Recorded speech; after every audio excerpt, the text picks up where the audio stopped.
Di antara ilmu yang saya utarakan hari ini, sore ini, bahwa orang soleh sendiri itu sebetulnya nanti masih ditanya sama Allah tadi. Kenapa kamu nyembah saya? Karena ingin masuk surga. Kenapa kamu nyembah saya? Takut neraka. Lalu kamu tidak hormat saya, kata Allah, ketika saya tidak bikin surga, tidak bikin neraka. Akhirnya mereka sadar bahwa ibadah itu harus murni karena Allah Subhanahu wa Ta'ala, bukan karena takut masuk neraka, juga bukan karena ingin masuk surga. Ya, sama seperti kita mencintai anak kita, yaitu sebagai karena anak kita. Jangan karena anak kita ranking 1, anak kita kumplot, lalu terus kita membiarkan anak kita saat ada anak kelas. Toh tetap anak kita. Saya mencintai suami saya karena dosen penghasilannya banyak. Lalu suatu saat kalau ada masalah di PHK atau ada masalah terus tidak suami kan. Makanya di sini agama itu sangat menyarankan kesejatian.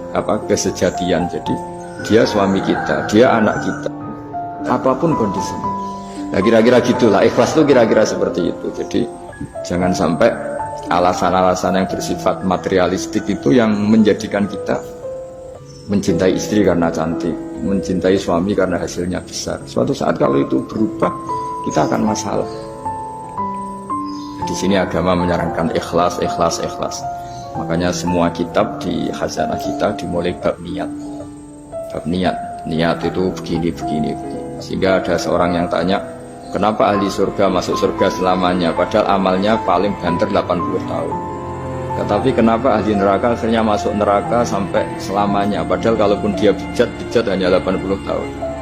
Itu dijawab oleh ulama-ulama, orang mukmin itu berkomitmen akan iman andikan hidupnya selama-lamanya, sehingga dibalas dengan masuk surga selama-lamanya.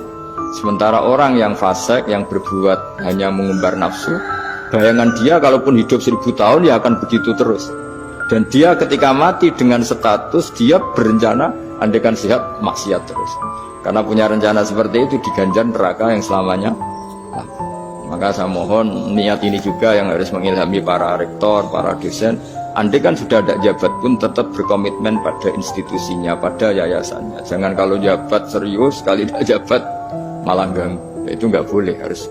Saya sendiri juga gitu. Saya populer apa enggak, saya keren apa enggak, saya akan berkomitmen tetap mengkhidmati agama. Nah, dengan seperti itu berarti sudah diniatin solihatin, punya niat yang